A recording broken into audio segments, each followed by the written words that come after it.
Hello, I'm Nikki Novak here at CinemaCon in the Fandango suite with the cast and filmmaker of The Long Walk. Welcome. How are you? Good, thank you. Very good. Thank you for joining. I'm going to jump right in. What is it about Stephen King you can't stay away now? The irony of that is that the two Stephen King novels I have coming out are so completely different from one another. The Life of Chuck is atypical for him, as is The Long Walk. His second novel as Richard Bachman. Yes. In 1979 it came out. The first one was Rage in 77. But can you imagine having to use a pseudonym because you're so prolific, you don't want to oversaturate the market with 5 books in 3 years? That's kind of like you, though, in a sense. Well, like, you could have a pseudonym. Yeah, I was a working stiff, I mean, especially in animation, you can accept whatever you want. And there's much more diversity. Since they cast with their ears, not their eyes, you wind up playing parts you'd never get on camera. And they let you use dialects. I never got to use a dialect on camera until voiceover. So when I did it, and I got into it fairly late, in the early 90s, I just thought, where has this been all my life? I went to New York to do character parts, but that's you got to be committed to do 8 a week. It's a grind. But with voiceover, I said, oh, my God, it's the ultimate lazy actor's dream. You don't have to memorize your lines. You can show up looking like hell. But not in this film. We're No. going to see your beautiful face in this film. Playing the Major? I am the Major. Okay, we're revealing it. Okay, we can talk about this. A little sinister. Well, Or skirts the line? Or I how would you say describe the it? antagonist is the government, the system. But as representative of the government, it falls to me. So, yeah, I'm definitely a supporting villain in this piece with some of the most talented young people. I mean, it's incredible. And I unfortunately wasn't up close and personal throughout the film. But towards the end, when we had actual work with Cooper and with David, they just bowled me away. There's so many good people. Oh, that young man from Jojo Rabbit. Yeah, Roman. It's like a who's who of up-and-comers. Including yourself. Including, I guess. David. Yeah. There was a lot of speculation about who everybody was going to play. So what can you now tell me about who you're playing in this? Can I say? Yeah. Okay, cool. Just checking. Okay. Just checking. Check in with the boss. Just checking with the boss. I'm playing Peter McVrees, who's a really mercurial character that I really enjoyed kind of finding, and Francis gave me some really wonderful stares, but it really is like an ensemble piece in many ways. It's about a group of boys kind of finding friendship and what you do for friendship, and it was a brutal joy to shoot.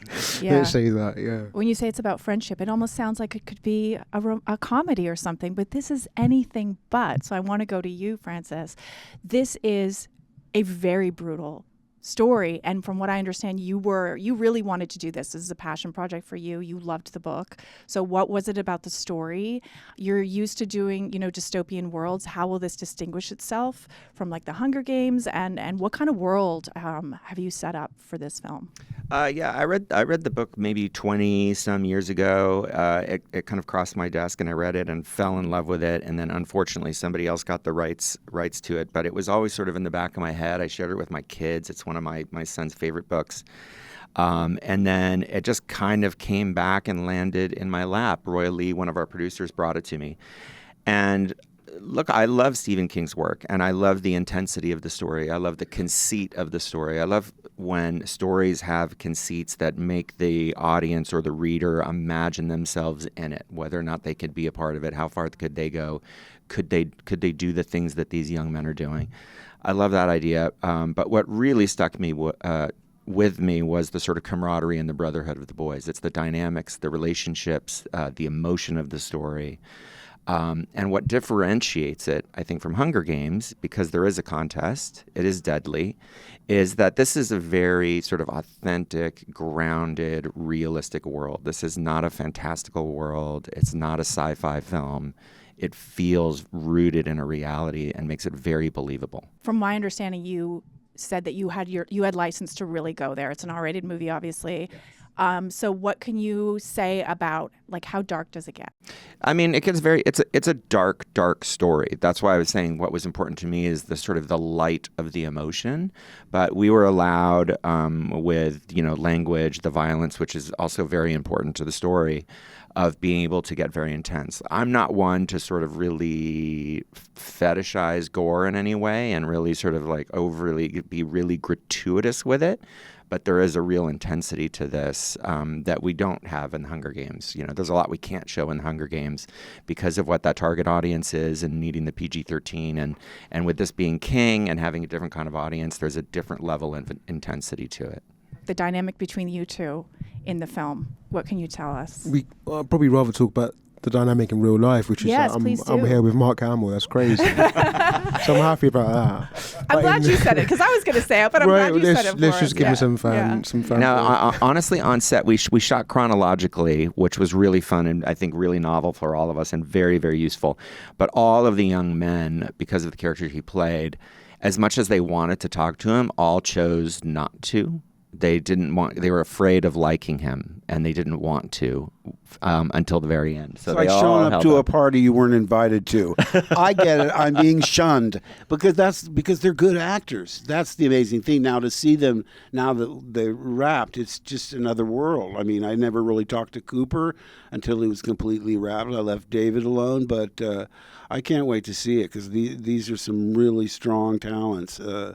The generation of up-and-comers and the stars of tomorrow. And then after you wrapped, they were like, "Sir, hello." Yes, they were. Absolutely. But the important thing to me was when my agent was talking about it and she's describing it because I hadn't read the book yet. And I just how much walking will I have to do? And she goes, well, actually, mostly you're in a Jeep. I said, I'm in. Which is why we hated him all the more, by the way, because we're walking like 10, 15 miles and Mark is just in a Jeep looking cool. I mean, what they went through was not unlike what they do in the book because they're walking all day long. I mean, it was brutal. It was method acted for the most part. You'd show up and you'd see, 50 exhausted 25-year-olds or whatever they are. How old are they? What's in the movie? Do they specify what age? Over 18. Okay. So they're all, except for, Curly, who's lied about his age. It's weird because Garrity's They're 16 younger. Yeah, they're in the younger book. in the book. Yeah. We skewed the ages up. Okay.